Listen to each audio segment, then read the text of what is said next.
Welcome to Swipe. Here's what's coming up on this week's show. Chris meets an eSports fanatic.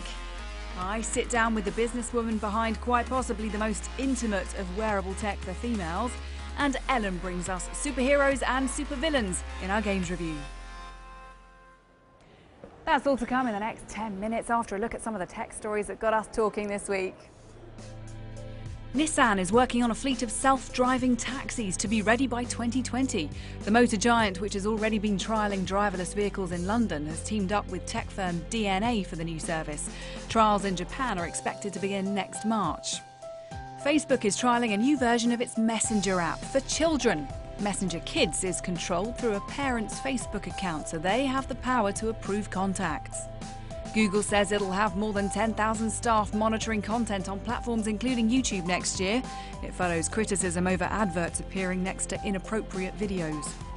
And you've heard of an SUV, but Lamborghini's unveiled an SSUV. That's a super sports utility vehicle. The car maker says its Urus can travel 0 to 62 miles per hour in 3.6 seconds and ultimately reach speeds of 190 miles per hour. That sort of performance will set you back £165,000 though. Esports is still a relatively young industry, so when you meet someone who's been involved in the sector for more than a decade, it means they're pretty much a veteran. Sam Mathews is one of those, and Chris has had the chance to pick his brains about everything from assembling the best team to the snobbery towards the industry.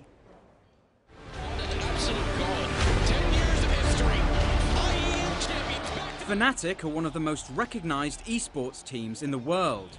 They've played more than 760 tournaments and earned nearly £6 million in prize money.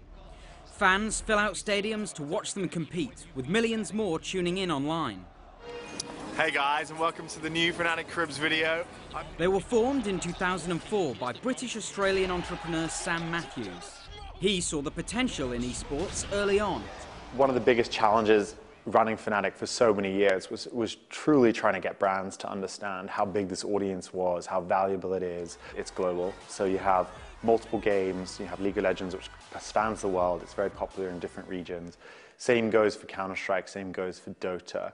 And what that means is that whilst you have, say, a football economy which is extremely large in Europe and I guess South America and have pockets of popularity, then you have like NFL, which is obviously extremely popular in the US, and NBA, which has some other regions. I think with esports, we actually have the potential where you have like a global economy. Despite the obvious popularity, he says there's been some snobbery about the way competitive gaming is viewed here in the UK. English people love to criticize. I think if you look at online dating, it had a trouble taking off here because everyone was like, oh, you met someone online. Whereas in the US, it's like it just flew off the back of Tinder. I think in video games, it's the same sort of thing. There's this kind of like criticism of what, oh, you're a video gamer. But actually, I think that culture is shifting now. Other industries are waking up to the potential for tapping into the gaming audience. Earlier this year, Italian football giants Roma launched their own esports team. The club partnered with Fnatic, who helped manage and train their teams. They even helped them find new gaming talent. The good thing about esports when you're scouting for players is that it's much more transparent. In a football pitch, there's probably thousands of them across the UK. How are you going to get your scout to all of those football pitches to watch all of those players? When the football pitch is online, you actually have the option to go and view all the rankings, see who's rising fast, see the data, see what role they play, and it's much more transparent when you can find out who's good. Fnatic has become a real commercial enterprise. The London HQ has a shop selling branded merchandise like clothing and gaming gear. So while the UK might lag behind others when it comes to esports, this team gives an insight into what the future of the industry here might look like. Chris Creegan, Sky News. Now, FEMTECH is a relatively new and growing area of technology devoted to women. Tania Boler is part of that space. She launched Elvie. It's an award-winning, net-connected pelvic floor trainer. I went to have a chat with her about things that, to be honest, I've never spoken about in front of a camera before. So this goes inside you like a tampon. Okay. Right, so it's very small and smooth, there's no sharp edges. More than 90% of women find it comfortable. This is the tail, which has the Bluetooth antenna that talks to your phone. As I apply pressure here, the gem is shooting up and down on the screen. So what it means is women, when they exercise their pelvic floor, they can see in real time how they're doing. How important is it for women to have a strong pelvic floor muscle? It's important for all women, but the problem is most women don't think about it until they start suffering from sort of bladder weakness, which happens to pretty much every new mother. 1 in 3 women will also have stress urinary incontinence, which is that kind of accidental peeing that you hear about if you cough or sneeze or run. And most mothers who I know, they kind of just accept that this is part of being a woman when it doesn't need to be, if you look after your pelvic floor. Have you been upset or frustrated at any point during this process at how wider society has treated you and this product? I mean, I've been frustrated. It's been hard because not only is it that there's no good technology that existed, which is what we wanted to do with Elvie, create something that women like to use that is also effective, but frustrated because people don't even talk about the issues. What do you think needs to change in attitudes towards tech like this? On the perceptions around women's health, we need to have more open conversations about our bodies and our health. You know, women make up 51% of the population. Nearly all of us go through periods and menopause, and most of us will go through pregnancy and childbirth. And these are huge, important parts of women's life that we don't talk about. And because we don't talk about it, we don't have the technology and the solutions. And then the second key thing is kind of very much in the tech sector. You know, when we launched Elvie, the tech sector, which is mostly male-dominated, they didn't take it seriously. They thought it was gimmicky. They didn't believe it was a real issue for women. They didn't think women would buy this product. They thought it was a kind of sex toy.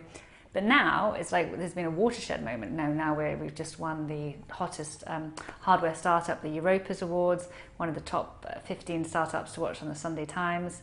So we've definitely been sort of embraced by the tech world because people have realised that this is serious technology. Just because it goes in an intimate part of your body doesn't make it silly or frivolous. And that's the bit that everybody's missed. You know, 51% of the population of women, we have real health needs that have been completely overlooked by the tech side. So is that what the growth in FEMTECH is all about? Completely. FEMTECH is all about recognising that there's key moments in women's life that have been completely overlooked. You know, menopause, where's the technology to help women during menopause? Pregnancy, postnatal, periods. How do you know Elvie works? Because women tell us. You know, we have a lot of data, we do a lot of surveys, we're running clinical trials. We see that more than 80% of women will see improvement within 4 weeks. And the improvement they're seeing is not just a health improvement or physical improvement, it's also on their confidence and their control and their sense of wellness. Elvie is our first product. We'll be launching 4 connected products over the next 3 years, all helping women with real problems. Video games time now. We've got the latest from an iconic franchise, a fast-paced shooter and a bizarre whack-a-mole. Here's Ellen.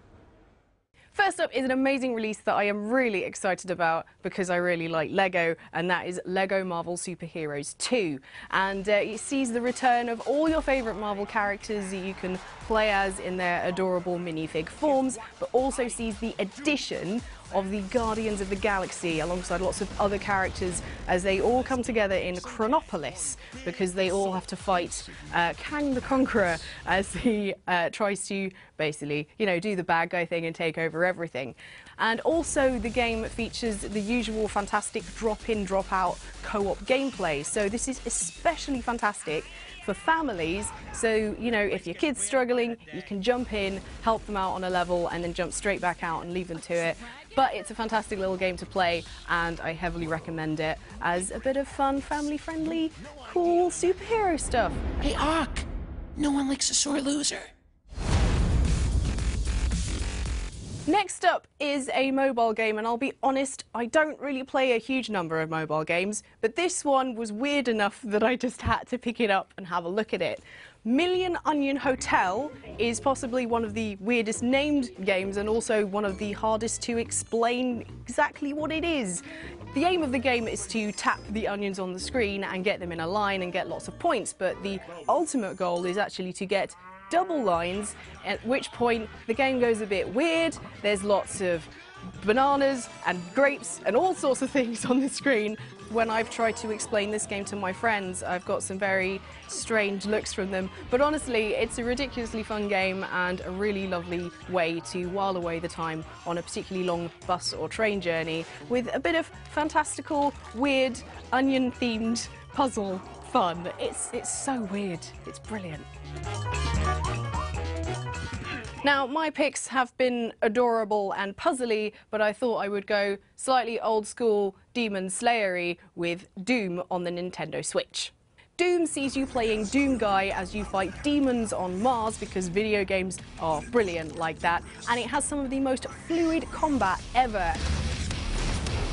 Now, with the Switch's slightly less powerful processing, you will see a slight reduction in visual quality from the console versions, but honestly, when you're playing it, when you're in the zone, you don't really notice it, and the portability of it completely just blows you away. Doom on a bus, this is the dream, this is the gaming dream, and I'm very happy to be living it.